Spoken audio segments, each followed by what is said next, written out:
Hey guys, today I thought we'd take a look at using a t-shirt to set up some chokes. It still happens nowadays that people who want to make an argument against Brazilian Jiu-Jitsu will always talk about, yeah, but you know, in the street people aren't walking around in pajamas, so all of the techniques that involve using the cloth don't really apply. And that's patently untrue. The fact of the matter is there's a lot of crossover, and if you look at dashboard cams and closed circuit TV from bars and everything, you'll see people using handles and grabbing on the cloth all the time. So that there are a lot of techniques that cross over directly, but how we apply them changes a little bit. The idea behind using the gi is mainly for durability.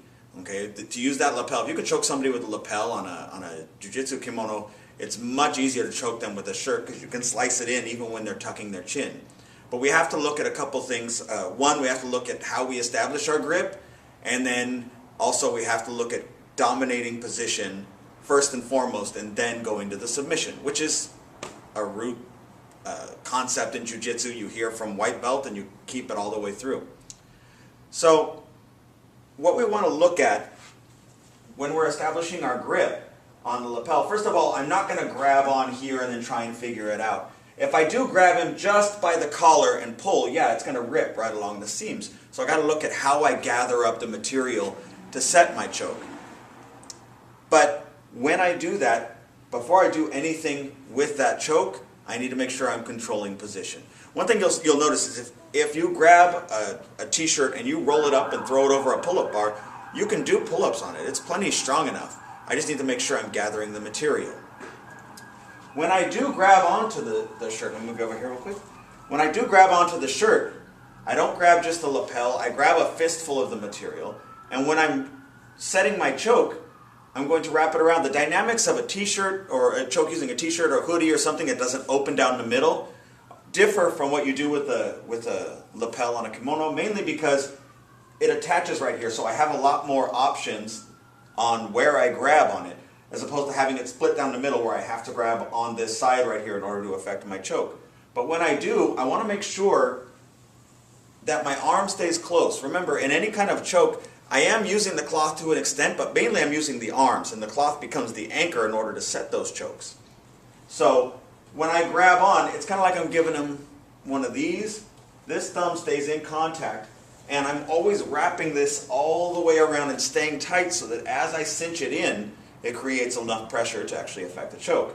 If I grab on and I grab this side and I just pull this way, I'll get pressure on one side of his neck, but the other side will be free. It won't work.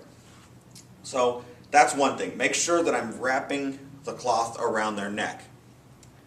But if I just grab onto the cloth here and I start wrapping here, the problem is without control of position, as I go to pull, just like with the gi, he's going to move to relieve that pressure from his neck and turn through. And I lose the choke. Okay? So I have to secure him so that he can't unwind himself. It's kind of like if you were wrapping up a yo-yo. Right? And if I set the yo-yo on the ground and I start wrapping the string, it'll go for a second, but then the yo-yo will just turn with it. It won't be able to cinch tight because it's not anchored. You have to hold it and wrap the string around. I'm doing the same thing with the cloth on his neck.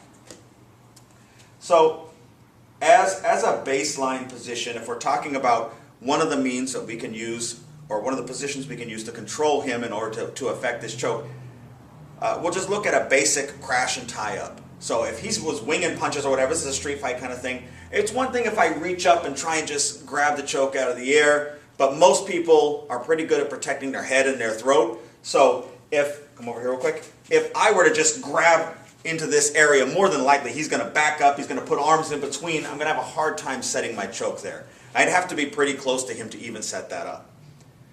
But if it's an argument that's suddenly escalated and he starts throwing punches here and I'm starting to cover up, if I crash in instead of backing out, it allows me to get into a position where I can actually start to control things.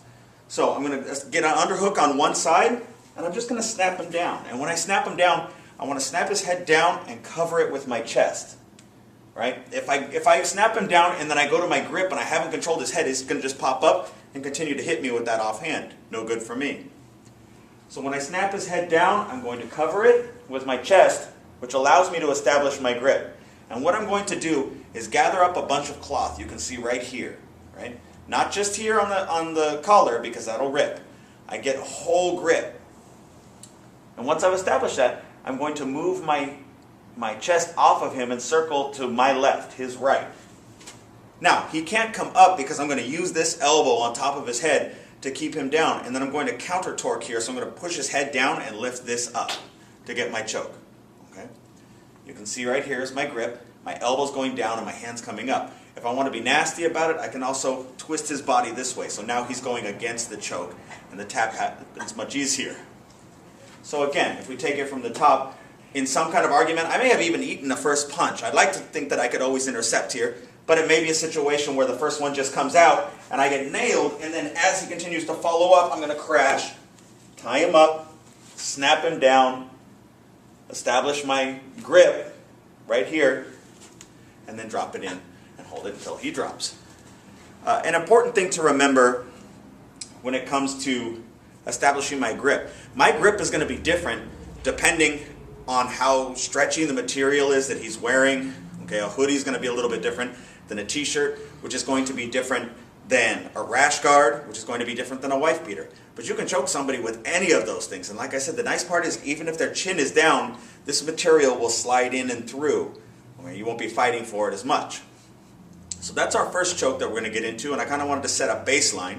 And in our next videos, we'll go into a couple other options that work using everyday attire. Thanks for checking it out.